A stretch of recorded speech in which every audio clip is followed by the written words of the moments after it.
Ibu sebentar lama ininya, jelek jaringannya.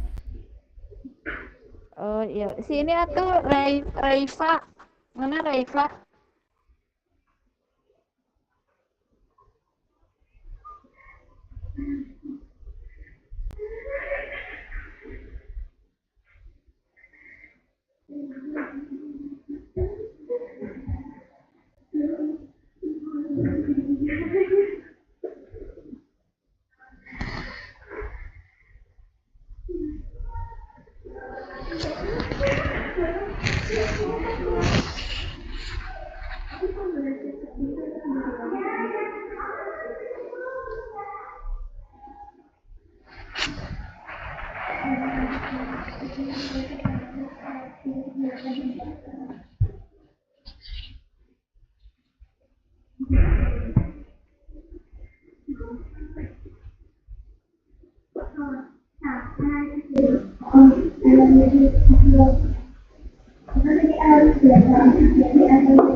Ibu maaf, izin karyawannya udah duluan.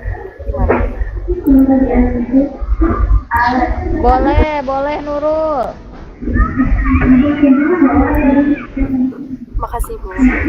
Assalamualaikum warahmatullahi wabarakatuh. Izin Ibu dan teman-teman, izin mempresentasikan poster biokimia forensik. Izin share screen.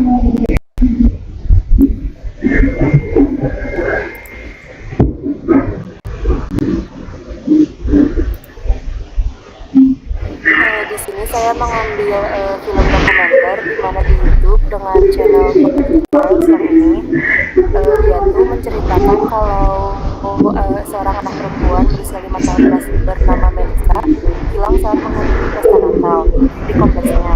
Nah, dia tuh menghilang tanpa jejak di tengah keramaian acara. Bisa dilihat di sini lagi ramai dengan acara menyambut Natal. Kemudian dilakukan penyelidikan awal kemungkinan dia diculik oleh seorang dia diculik melalui jendela ruang utilitas yang mengarah ke area terpencil. Pelaku ini dilakukan investigasi besar dengan wawancara saksi, analisis tempat kejadian, juga pemeriksaan forensik, di mana hasilnya itu diketahui bahwa tersangka utamanya yaitu Caleb, seorang teknisi perawatan gedungnya. Karena dia tuh waktu ahli forensiknya ke rumah, dia berbohong soal keberadaannya. Kemudian dia juga diketahui begitu pulang dari acara yang di gedung ini, dia tuh langsung mencuci pakaian kemudian mengambil selanjutnya setelah pesta. Kemudian dilakukan juga uji logikal terhadap Nurul, kok saya nggak muncul posternya? Iya Bu, nggak muncul Bu. Iya sih enggak.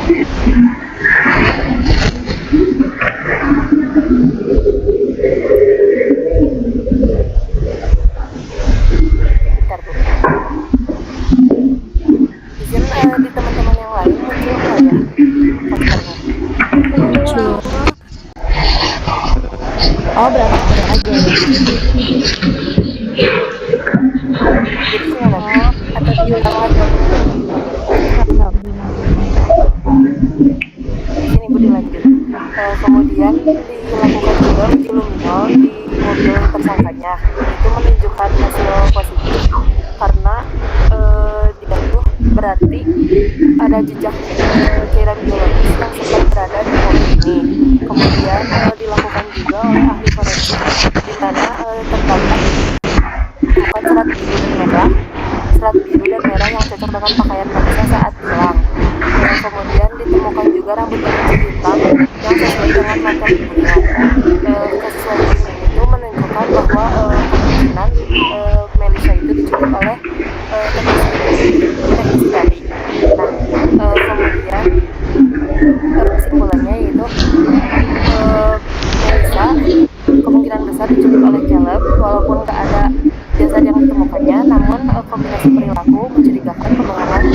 serta uji-uji yang sudah dilakukan itu tuh menunjukkan bahwa tersangka atas penculikan Melisa itu oleh si Calebnya sumbernya ada di sini. Sekian presentasi dari saya, terima kasih.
Mungkin ada yang mau bertanya.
Jika tidak ada yang bertanya, dicukupkan presentasinya. Terima kasih. Wassalamualaikum warahmatullahi wabarakatuh.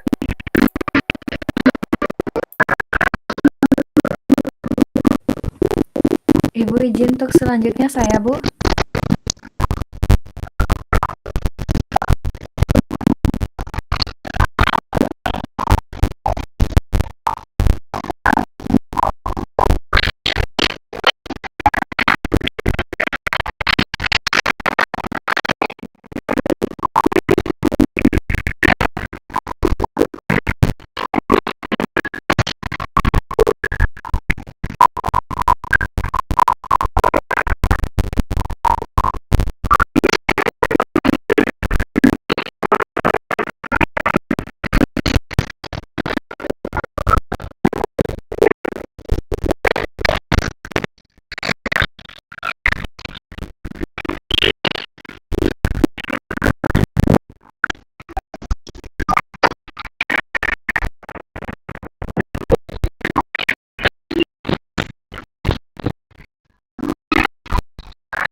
warahmatullahi wabarakatuh.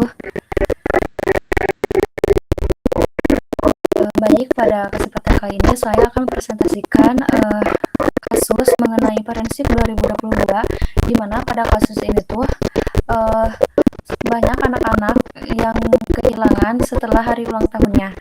Dan setelah dilakukan penyelidikan, ternyata pelakunya sendiri itu bukan sekedar kriminal biasa, tetapi seorang yang memiliki dan memahami cara memanipulasi TKP dan menghilangkan bukti dengan presisi mematikan.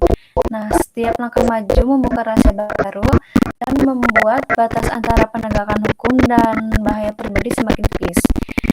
Nah, setelah kebenarannya mulai terlihat, ternyata dari pelakunya sendiri itu merupakan seorang ahli forensik juga, tetapi pelakunya sendiri itu bisa menghipnotis sehingga banyak anak-anak yang meninggal setiap ulang tahunnya, dan itu dilakukan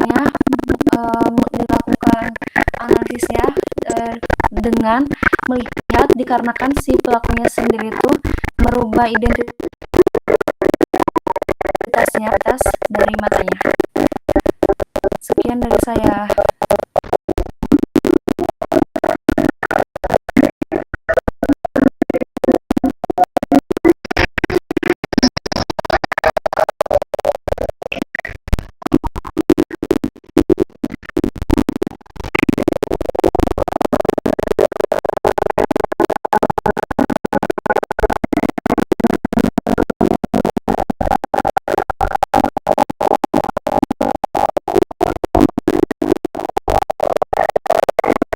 Apakah ada yang ingin ditanyakan?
Apakah udah terlihat pesan?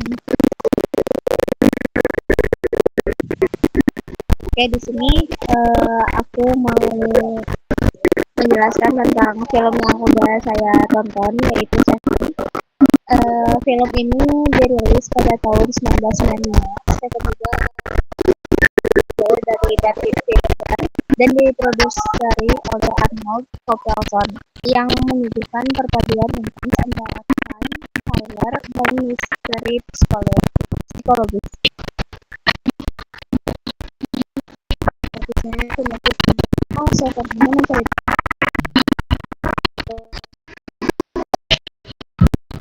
yang menyelidiki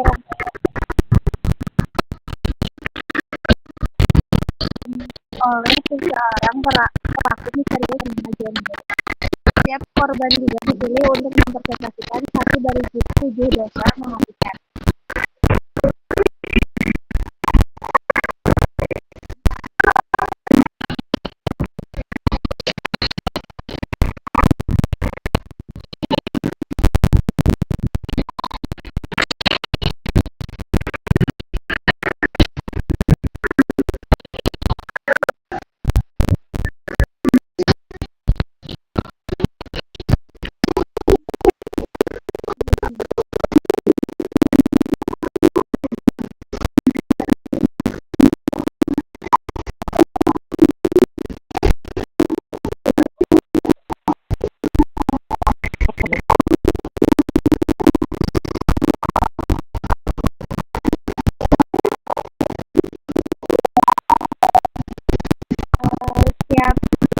korban juga dipilih untuk mempresentasikan satu dari 7 detik dan setiap TKP ini meninggalkan pesan. Penyidikan yang intens ini berakhir pada voltasi yang mengejutkan dan menjadi puncak penyelidikan yang penuh perhitungan. Nah, ini dan juga digambarkan sebagai sosok antagonis yang sangat terencana dan agresif. Ia menyusun rangkaian aksinya mengikuti tema 7 dosa mematikan. Nah, 7 dosa mematikan menurut dia ini utami with hot, plus, and dan report.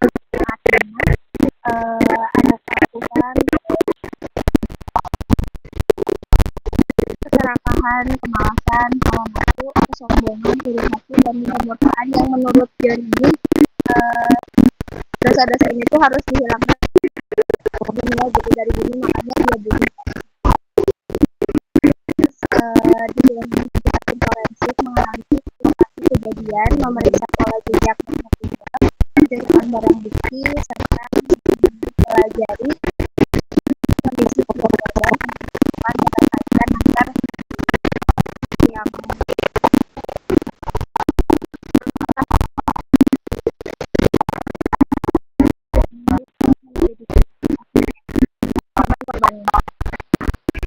Mungkin kita lanjut. Apakah ada yang mau ditanyakan?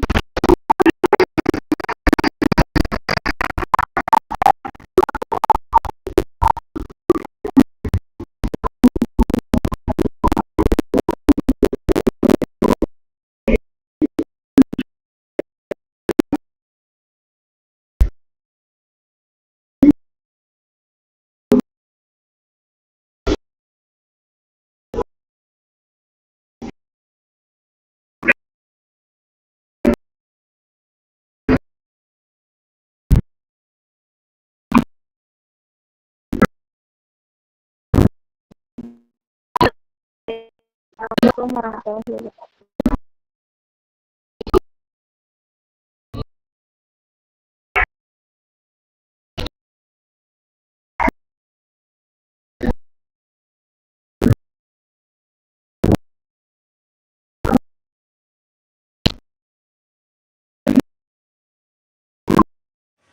Baik, Ibu, saya izin melanjutkan presentasi dari Rifda.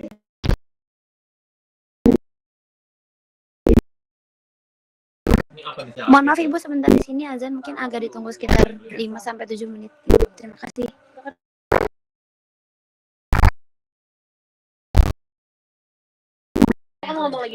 Ibu maaf ya, izin di sini sedang azan jadi menunggu sekitar 5 menit. Terima kasih Bu.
Oke, baik, Ibu.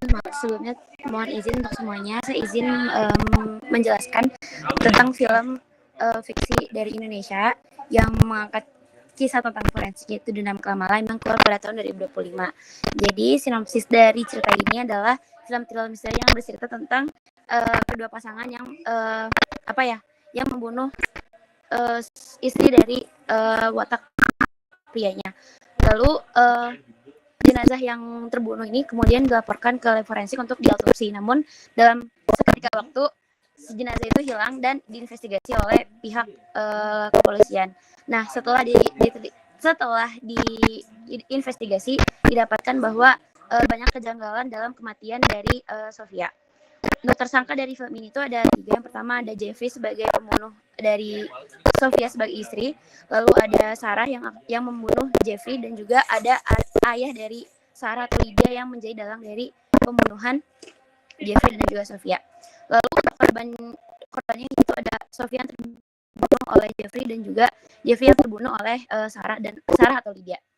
Untuk kronologi cerita case dari film ini itu, yang pertama, kasus kematian dari Sarah ini dilaporkan dan akan diotopsi oleh di lab forensik. Kemudian investigasi dilakukan dengan melakukan wawancara terhadap orang terdekat, yaitu Jeffrey sendiri sebagai suami dari korban.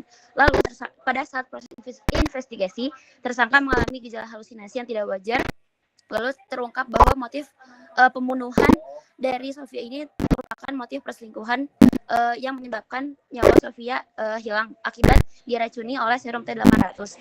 Diceritakan bahwa serum ini merupakan suatu hasil ramuan dari racun reptil yang dapat menyembuhkan gejala halusinasi dan dapat menghentikan metabolisme tubuh selama 8 jam, sehingga korban yang teracuni oleh serum ini dinyatakan meninggal dunia 8 jam kemudian. Lalu diungkapkan juga bahwa terjadi ada motif dendam dari masa lalu, di mana dendam ini mengakibatkan pembunuhan secara berencana gitu. Jadi dari tersangka utama itu memang sengaja untuk membunuh si pasangan Jeffrey dan Sofia.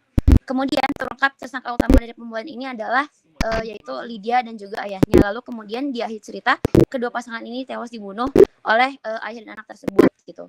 Nah, diceritakan juga bahwa si serum ini tuh dibuat oleh company yang dimiliki oleh Sofia dan Jeffrey, yaitu Hexamedica. Lalu investigasi ini dilanjutkan sehingga didapatkan hasil bahwa mereka pernah menjadi tersangka dari kecelakaan tabrak lari dan menimbulkan dendam yang menewaskan mereka di masa kini gitu. Sekian yang dapat saya sampaikan. Apabila ada pertanyaan dipersilahkan.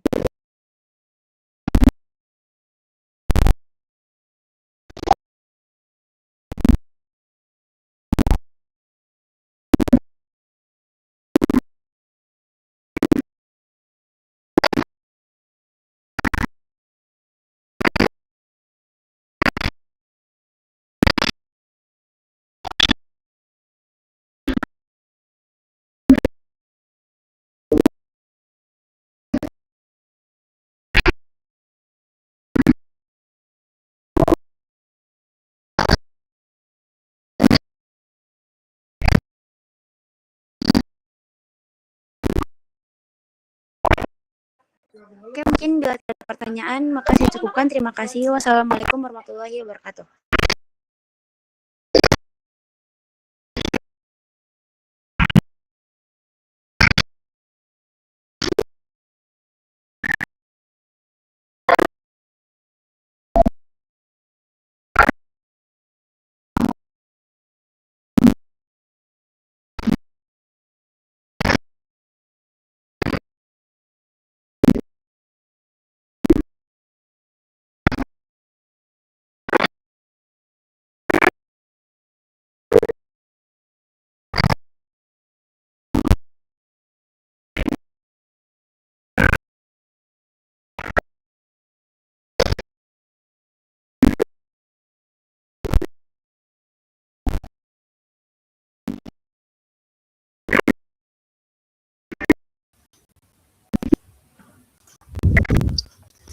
Oke, mungkin Assalamualaikum warahmatullahi wabarakatuh.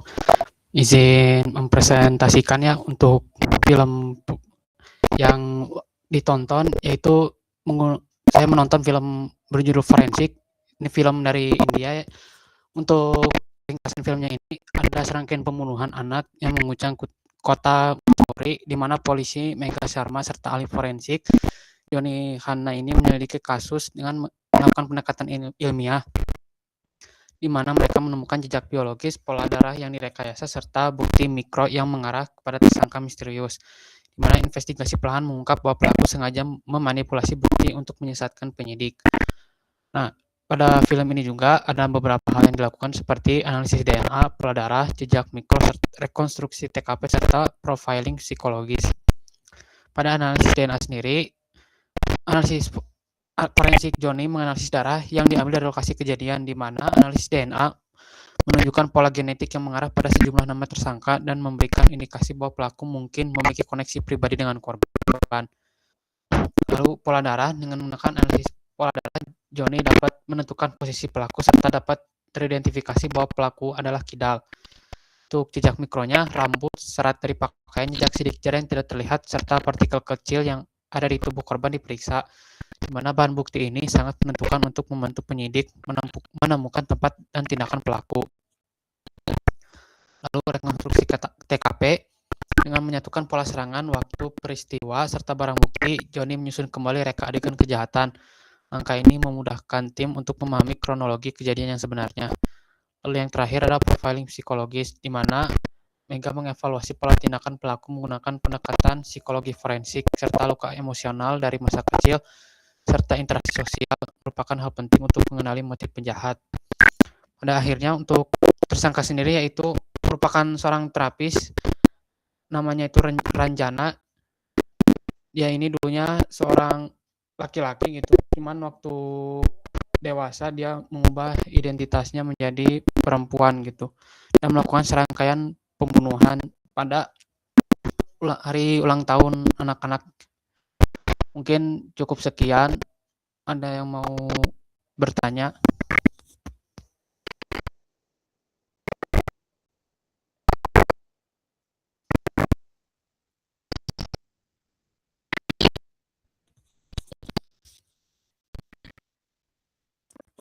Mungkin jika tidak dicukupkan, kurang lebihnya mohon maaf. Wassalamualaikum warahmatullahi wabarakatuh.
Latina Hanifah dari UIN Sunan Kalijaga Yogyakarta. Ini saya akan mempresentasikan tentang dokumenter The Staircase Mystery di balik setiap bukti. Kasus ini berpusat pada kematian Peterson di rumahnya pada 2001. Ia ditemukan di tangga. Suaminya, Michelle Peterson, bersikeras bahwa kecelakaan. Ia terjatuh dari tangga. Pihak penuntut yakin ini adalah utama mereka adalah bukti forensik di kejadian perkara atau TKP.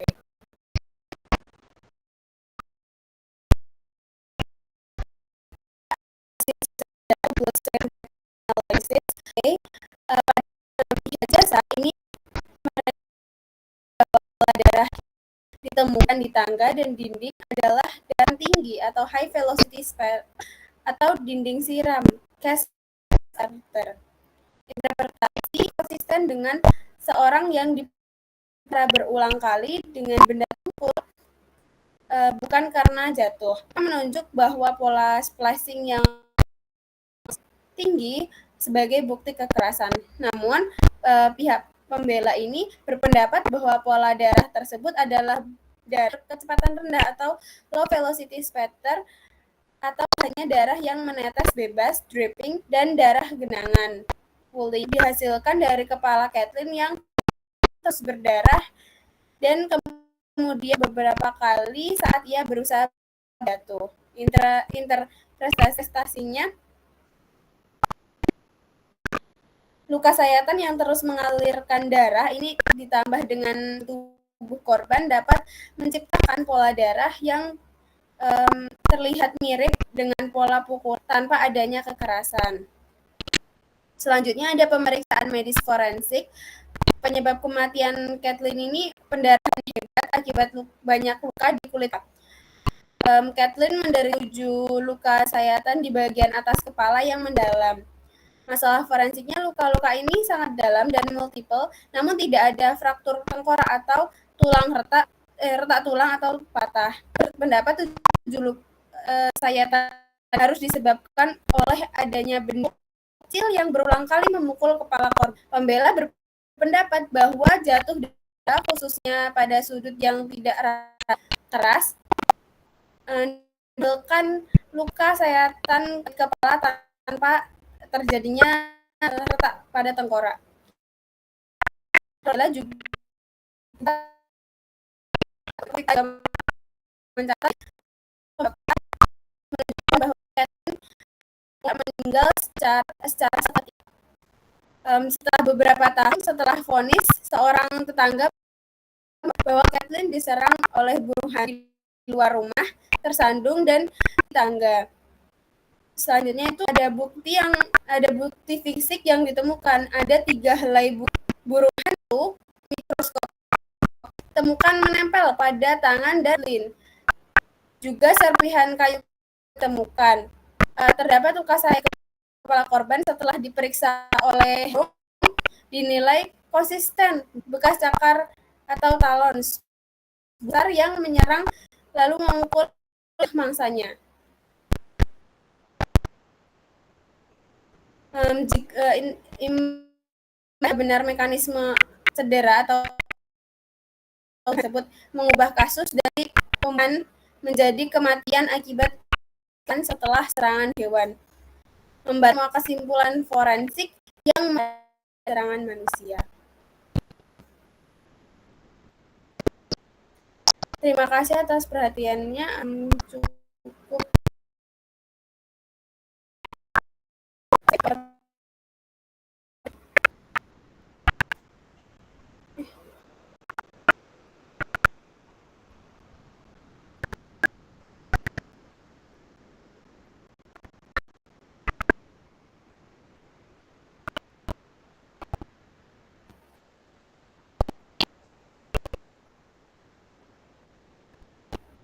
Jika tidak ada, maka saya akhiri. Wassalamualaikum warahmatullahi wabarakatuh.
Assalamualaikum warahmatullahi wabarakatuh.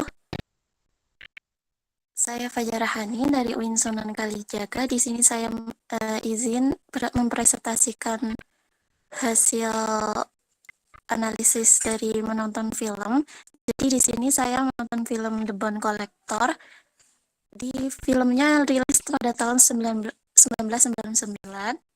Nah, jenis kasus ini itu pembunuhan berantai yang didasarkan yang terinspirasi dari buku kuno forensik. Jadi korban itu awalnya diculik, kemudian dikurung dan dibunuh. Tokoh utama dalam film ini ada Lincoln Rhyme, itu seorang ahli forensik legendaris yang lumpuh total akibat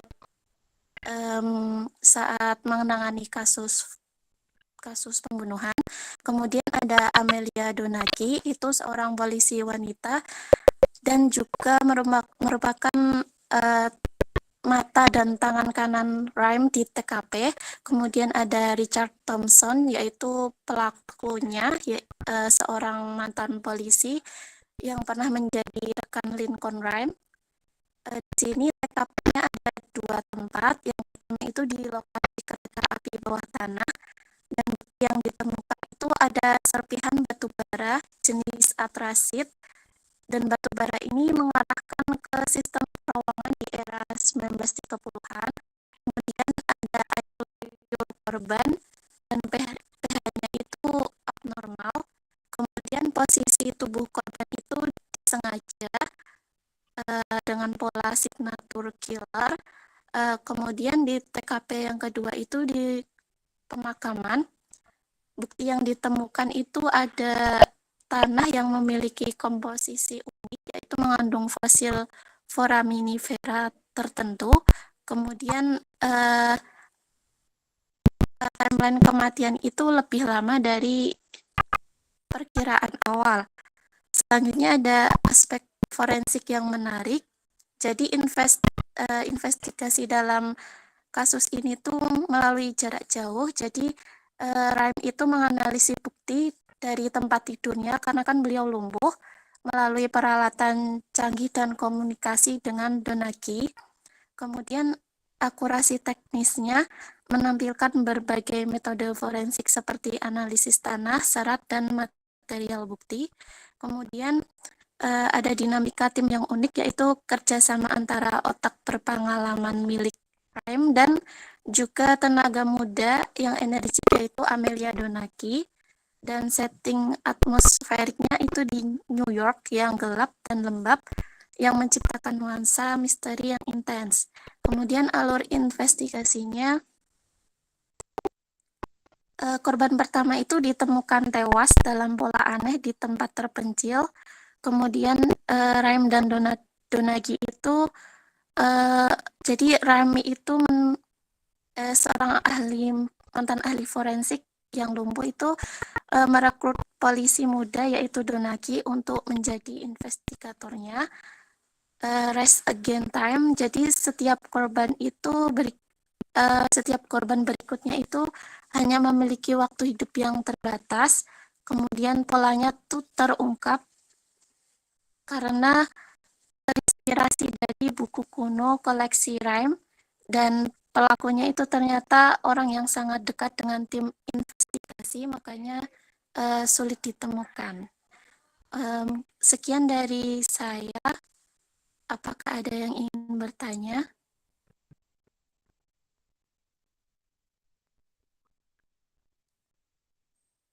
Jika tidak ingin, saya cukupkan. Kurang lebihnya mohon maaf.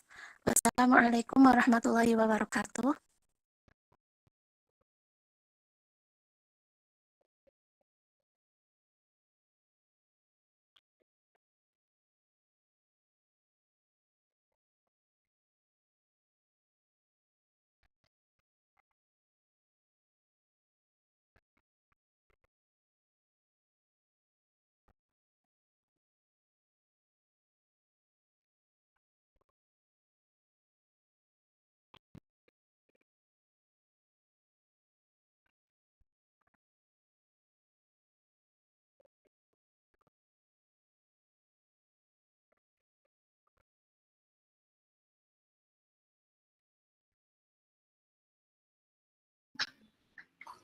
Halo?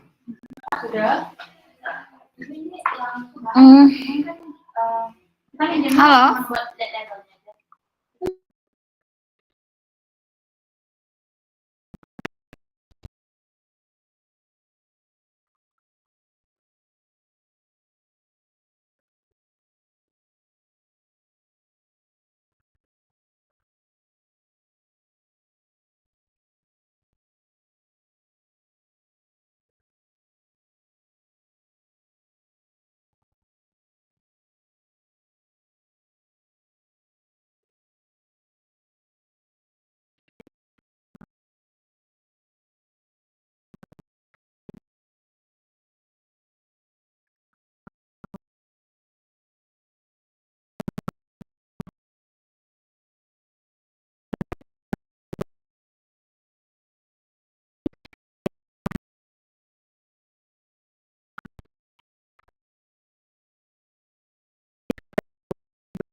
Izin teman-teman, karena ibunya sedang berhalangan hadir dan presentasi hari ini juga sudah alhamdulillah terlaksana semua.